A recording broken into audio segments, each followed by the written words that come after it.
स्पंदन देवी नागरानी जी द्वारा लिखी एक बहुत ही सुंदर कहानी। ये कहानी लेखिका देवी नागरानी जी की अनुमति से ही YouTube में प्रकाशित की जा रही है। वो कांप उठी। एक लर्जिश ने उसके शरीर को जकड़ लिया। क्यों, ये समझ नहीं आया। और उसकी घबराहट, हड़बड़ाहट, बेचैनी देखकर मैं ना जाने कितने गलियारों से होती हुई उसकी 50 साल पहले की शाही कोठी में जा पहुंची, जिसकी शान को बयां करने के लिए मेरे पास शब्द नहीं। वो शान, वो शौकत, अमीरी ठाठ, रहन सहन और औकात का कद उन सब सच्चाइयों का प्रतीक रहा।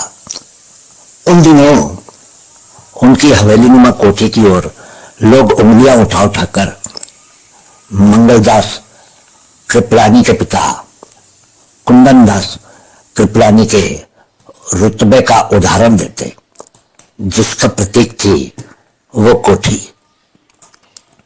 उनका उठना बैठना पंचायत के मुखिया से शुरू होकर मंत्री महामंत्री तक की सीढ़ियां तक जाता था। रईसी आन बान के हवाले से पिता कुंदन दास ने अपने दोस्त सेठ अमरलाल लधानी की बड़ी बेटी पारो से मंगलदास का रिश्ता तय कर दिया। अच्छा अवसर देखकर घर में सलाह मशुरा करते हुए उन्होंने शुभ मुहूर्त निकलवाकर शहनाइयां बजवाई। हर रस्म निभाते हुए दोनों रईस खानदान दोस्ती से नातेदारी की गांठ में बन गए। पारो को एक इंतहाई लंबे अरसे के बाद देखकर उसका अतीत मेरे सामने चलचित्र की तरह आ गया। मेरे पड़ोस में रहती थी। जब मैंने उसे जाना तब वह 16 साल की थी। सीधी सादी सी, सुखों में पली बड़ी। आज अचानक उससे मिलना हुआ तो हैरान हुई जब कुंती ने उसका परिचय मेरी मां कहकर कराया।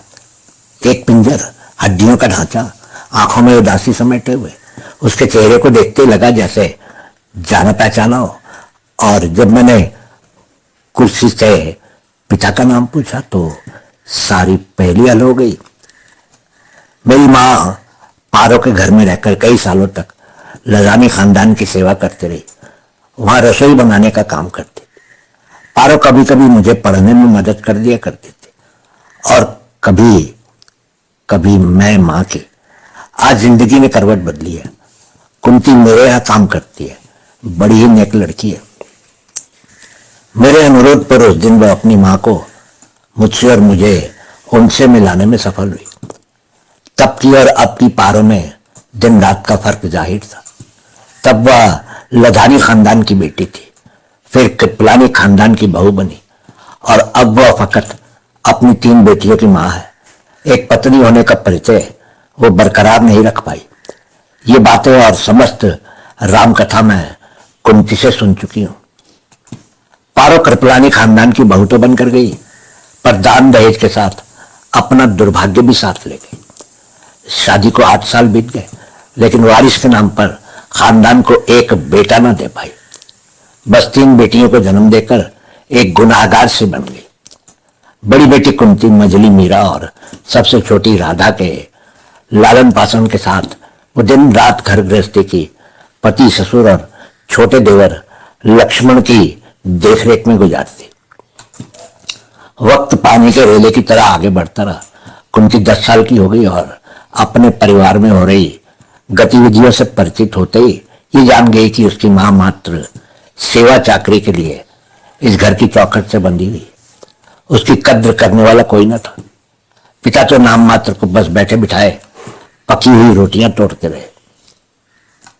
जब मां चौबे पर सभी के लिए रोटियां सेकती तो कुंती के सीने में न जाने क्यों धुआं सा उठता।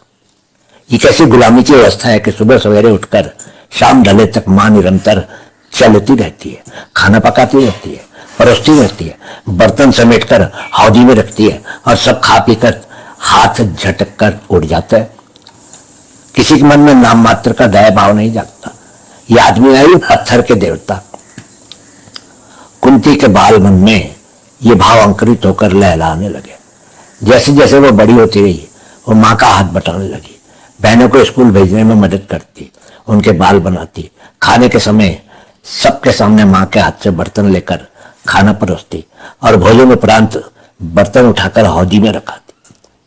इससे पारो को बड़ी राहत मिलती और वह स्नेह भरे नयन उठाकर कुंती का धन्यवाद अदा करती। अब वह 14 साल की हुई। मीरा और राधा भी 12 और 9 की हुई।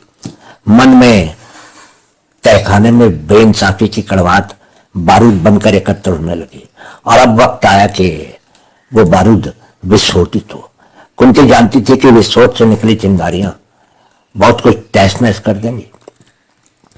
शायद हाथ मां को भी लपेट ले, साथ में उसे और उसकी बहनों को भी। और 8 महीने बीते। अब वह 10वीं कक्षा में प्रवेश पा चुके। एक दिन रात के भोजन उपरांत जब सब आरामी हो गए तब कुंती ऊपर कोठे पर सोए अपने पिता के खर्राटे सुनती रही। दूसरी सुबह नाश्ते के वक्त पिताजी के सामने जाकर खड़ी होकर कहने लगी, बाबा आज से आप नीचे माँ के कमरे में सोएंगे और मैं ऊपर कोठे पर आपकी खटिया पर। क्यों? हैरान भाव से मंगलदास ने पूछा। क्योंकि आज माँ की तबीयत ठीक नहीं, शायद वह सुबह उठ ना पाए। आप उनकी देखरेख करने के लिए उनके पास हैं तो अच्छा रहोगा। अच्छा? हाँ, माँ अपना पत्नी धर्म निभाती आ रही है, आप भी तो कुछ पति धर्म का निर्वाह करें। मेरी पढ़ाई अब मुझे इजाजत नहीं देती कि मैं उनकी ज्यादा मदद करूं, कहकर कुंती पुस्तकों का थैला लेकर ऊपर की ओर चल दी। पारो हैरान होती रही कि ये कैसा विस्फोट है, अब जाने क्या होगा। और मंगलदास भी अचंभे से ज्यादा हक्के बक्के रह गए।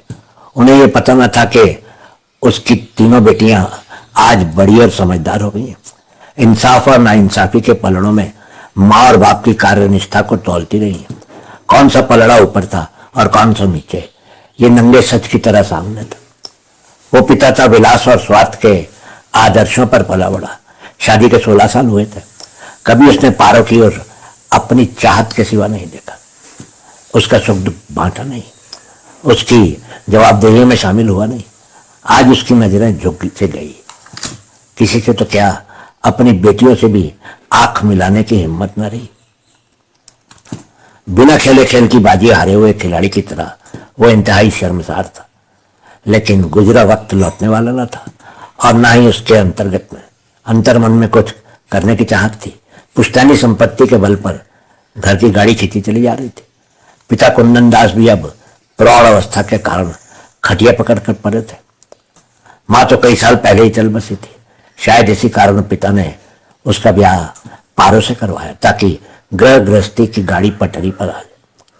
पारो ने भी बखूबी घर की बागडोर संभाली, पर धीरे धीरे उसके कंधों का झुकाव बता रहा था कि वह समस्त बोझ उठाने के काबिल न थे। ये बात किसी ने भी न जानी, न दादा ने न पिता ने जानी, तो सिर्फ कुंती ने माँ की पीड़ा देखी और उसके बोझ को कम करते हुए कुछ काम अपने ऊपर ले लिया। पर वह कतई नहीं चाहती थी कि वो भी माँ की तरह हल में जोती हुई बैल बन जाए और वही सिलसिला उसकी बहनें कायम रखे। बहुत सोचने के बाद उसने अपने पिता के मन में एहसास जगाने के लिए विचार के स्थान अदला बदली करने की बात छेड़ी। वो देखना चाहती थी कि इस चक्रव्यूह को तोड़कर क्या वह कोई मुक्ति का मार्ग निकाल सकती है, अपनी माँ के लिए, अपने लिए, अपनी बहनों के लिए। उस रात मंगलदास नीचे बरामदे में स्थित अपने कमरे में सोए। ये वही कमरा था जहां उन्होंने अपनी अनेक रातें भोग विलास में बिताई, बच्चों के साथ सोते जागते गुजारी।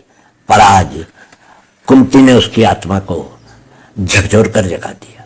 वे रात भर जागते रहे, नींद उनसे कोसों दूर रही।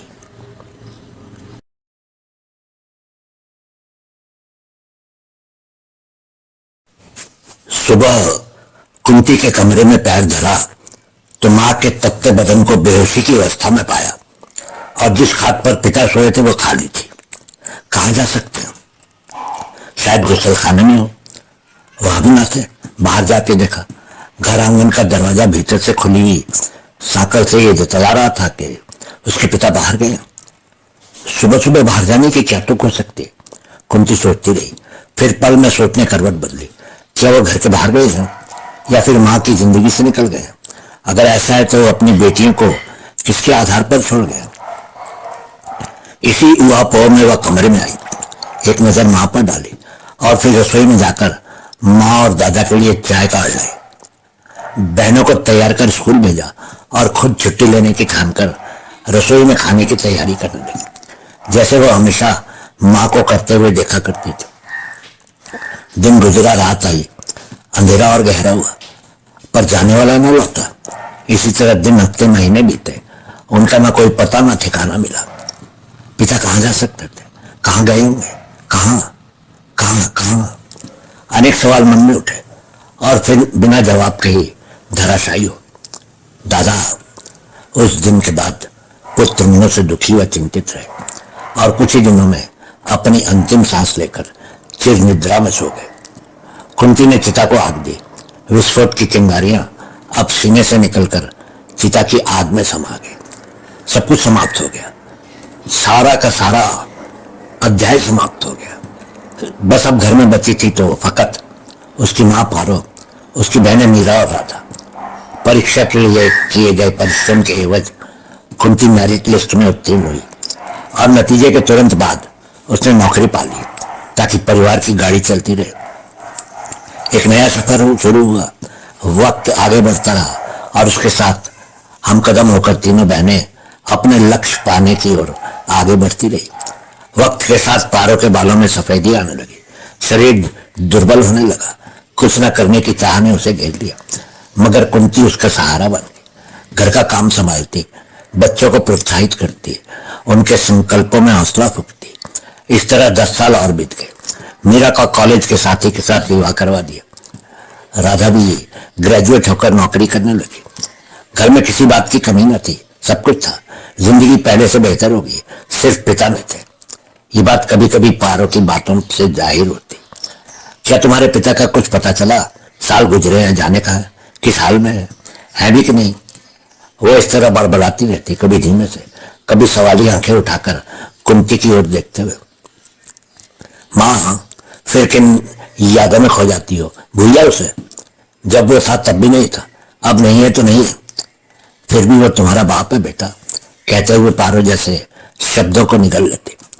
बाप है नहीं था, वो भी ऐसा कायर बाप जो पत्नी और बच्चों का दायित्व ना उठा सका, बीच भंवर में छोड़कर चला गया, ऐसे जैसे बुद्ध ने किया था। आधी रात को बेटे राहुल को छोड़कर त्याग दिया सब कुछ। कुंती, तुम में इतनी कड़वाहट क्यों भर गई है? नारी मन तो कोमल होता है, क्षमा कर देता है। तुम नहीं जानती उस मर्द को जो आदर अनादर की सीमाएं लंघकर एक पाखंडी बाबा के भव्य आश्रम में शरण लिए बैठा है। कायर ही ये काम कर सकते हैं जिन्हें सिर्फ और सिर्फ अपने तन मन से मोह होता है, अपना सुख प्रिय होता है। अरे पता तो, पूरी खबर सुना तो। क्या वो इसी शहर में? कहाँ है वो आश्रम? मैं जाकर मिलाती हूँ, उनका दर्शन कराती हूँ। अरे पगली, तू क्या जाने। अभी पारो ने वाक्य पूरा भी नहीं किया था कि कुंती ने विस्फोटित स्वर में आवाज ऊंची करते हुए कहा, तुम कहीं नहीं जाओगे और न मैं तुम्हें पता बताऊंगी।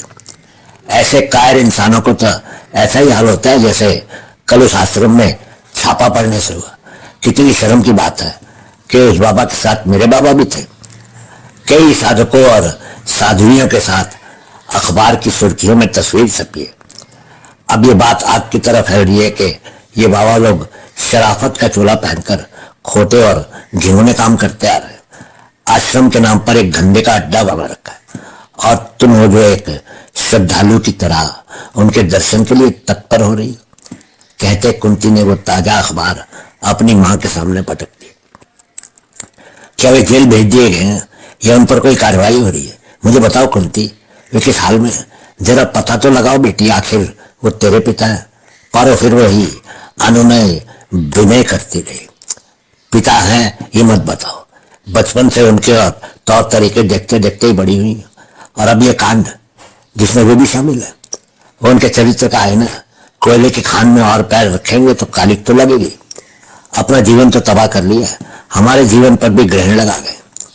कितने शर्म की बात है कि एक इंसान अपने स्वार्थ के लिए अपने बीवी बच्चों को छोड़कर इस कुकर्म के दलदल में फंस जाए, जब उसकी निजात इसी में है कि वह जेल की सलाखों के पीछे बैठकर भजन कीर्तन व राम राम का जाप करे। वे ऐसे तो नहीं थे, मैं जानती हूँ उन्हें। मां ने लगाए हुए लांछनों पर असहमति की मोहर लगाने की कोशिश की। माँ ये आश्रम नहीं, कोठे हैं कोठे, जहां अंधविश्वासियों को गुमराह किया जाता है, शोषण किया जाता है। धर्म के नाम पर अधर्म को हवा देने वाले ये ढोंगी बाबा हैं। उनमें से एक हमारे बाबा भी है।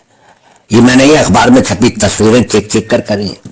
कुंती ने अपनी बात को विराम दिया, ऐसे जैसे वह रिश्तों की इस दलदल से निकलना चाहती थी। जीवन की सभी समस्याओं के समाधान सामने बिखरे पड़े थे।